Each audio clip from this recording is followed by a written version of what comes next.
रक्षाबंधन ये कोई कहानी नहीं बल्कि आंखों देखी सच्ची घटना है। बस रोहतास वाली जया बुआ की राखी हर साल की तरह इस साल एक साधारण से लिफाफे में आई थी।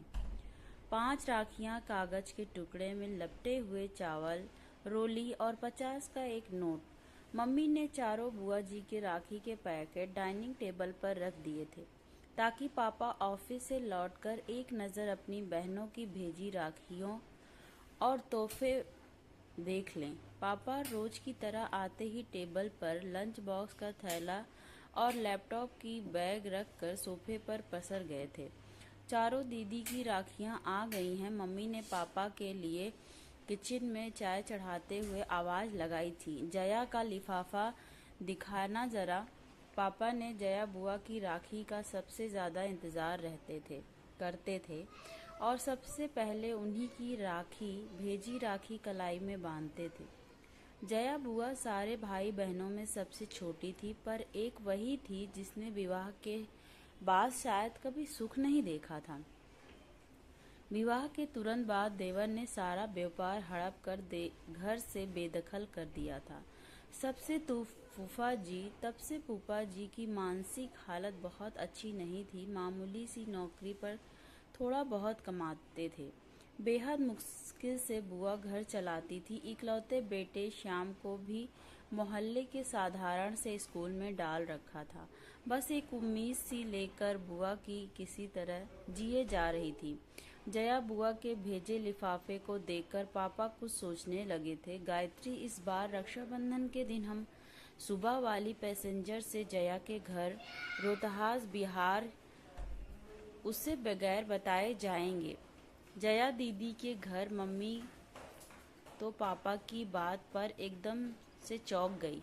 आपको पता है ना कि जया के घर में कितनी तंगी है।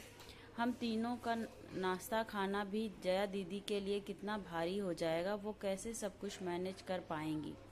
पर पापा की खामोशी बता रही थी उन्होंने जया बुआ के घर जाने का मन बना लिया है।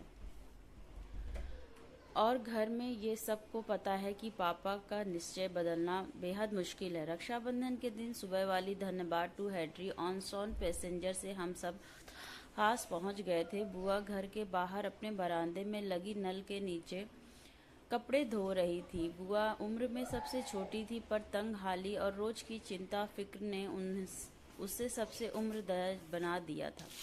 एकदम पतली दुबली कमजोर सी काया, इतनी कम उम्र में चेहरे की त्वचा पर सिलवटें साफ दिख रही थी। बुआ की शादी की फोटो एल्बम मैंने कई बार देखा था। शादी में बुआ की खूबसूरती का कोई जवाब नहीं था।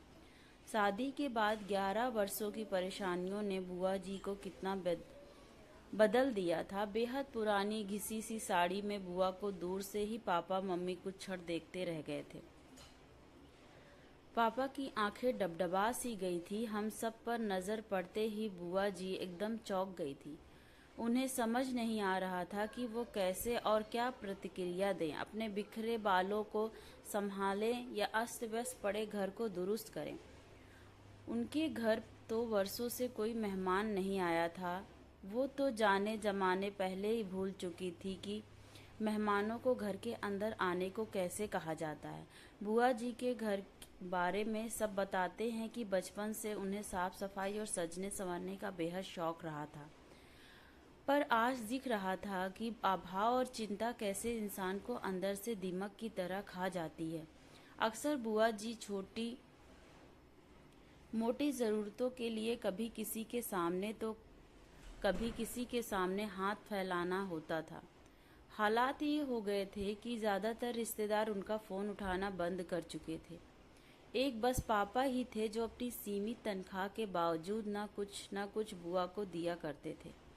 पापा ने आगे बढ़कर सहम सी गई अपनी बहन को गले से लगा लिया था। भैया, भाभी, मन्नू, तुम अचानक आज सब ठीक है ना? बुआ ने कांपती सी आवाज में पूछा था। आज वर्षों के बाद मन हुआ राखी में तुम्हारे घर आने का, तो बस आ गए हम सब। पापा ने बुआ को सहज करते हुए कहा था। भाभी आओ अंदर ना, मैं चाय नाश्ता लेकर आती हूँ। जया बुआ ने मम्मी के हाथों को अपनी ठंडी हथेलियों में लेते हुए कहा था, जया तुम बस बैठो मेरे पास, चाय नाश्ता गायत्री देख लेगी। हम लोग बुआ जी के घर जाते समय रास्ते में रुककर बहुत सारी मिठाइयाँ और नमकीन ले गए थे। मम्मी किचन में जाकर सबके लिए प्लेट लगाने लगी थी। उधर बुआ कमरे में पुरानी फटी चादर बिछे खटिए पर अपने भैया के पास बैठी थी। बुआ जी का बेटा श्याम दौड़कर फूफा जी को बुला लाया था। राखी बांधने का मुहूर्त शाम 7 बजे का था।